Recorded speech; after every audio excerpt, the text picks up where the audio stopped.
Hi guys, welcome to my channel. అందరు ఎలా ఉన్నారు? బాగున్నారా? నేను కూడా చాలా బాగున్నానండి. సో ఇంకా సమ్మర్ స్టార్ట్ అయిపోయింది కదా. ఫిబ్రవరిలోనే సమ్మర్ స్టార్ట్ అయిపోయింది. ఈసారి చూడండి, ఈ సమ్మర్ కి మన బాడీని కూల్ చేసే బీరకాయ కలుచుకోవ ఎలా చేయాలో చూపించుకుంటున్నాను. ఇంకెందుకు ఆలస్యం, చూసేద్దామా? అందుకోసం ఒక హాఫ్ కేజీ బీరకాయని తీసుకొని నీట్గా కడిగి తోలంతా తీసేసి ఇలా సన్న సన్న ముక్కలుగా కట్ చేసి పక్కన తీసి పెట్టుకోండి. సో ఇలా మన ఇష్టం వచ్చిన సైజ్ కట్ చేసుకోవచ్చు.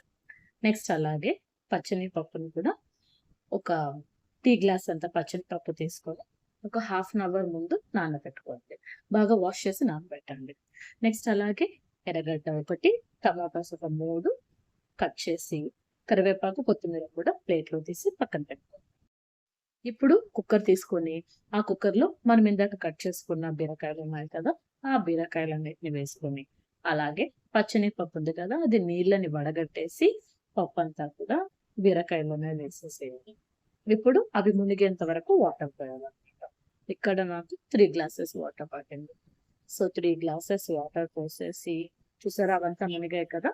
ఇప్పుడు మనం ఈ బీరకాయ అవి పట్టడానికి కల్లులుప్పు వేసి, కొంచెం కల్లులుప్పు వేసి కుక్కర్ మూత పెట్టేసి హై ఫ్లేమ్లో 3 విజిల్లు రానివ్వండి.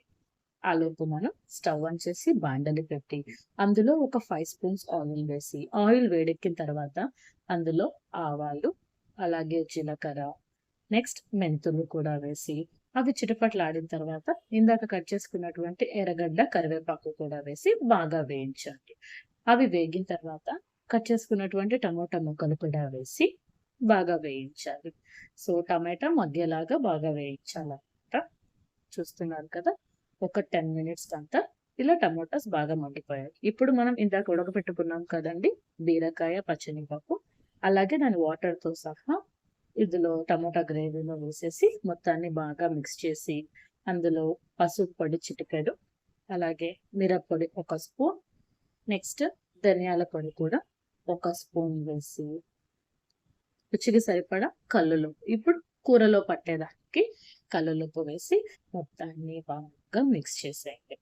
పైన కొత్తిమీర చల్లేసి మూత పెట్టేసి ఒక 20 నిమిషాలు ఉడికిందంటే చాలా. అంటే ఆల్రెడీ బీరకాయ ఉడికిపోయింది కాబట్టి ఒక 20 మినిట్స్ ఆపి స్టవ్ ఆఫ్ చేసామంటే టేస్టీ టేస్టీ బీరకాయ కలుచుకూర రెడీ. తిన్నారంటే బాడీలో ఉండే వేడి అమంతా మళ్ళీ తగ్గిపోవాల్సిందే. వీడియో మీకు నచ్చినట్లయితే లైక్ చేయండి. అలాగే ఈ రెసిపీ ఎలా ఉందో కమెంట్ చేయండి.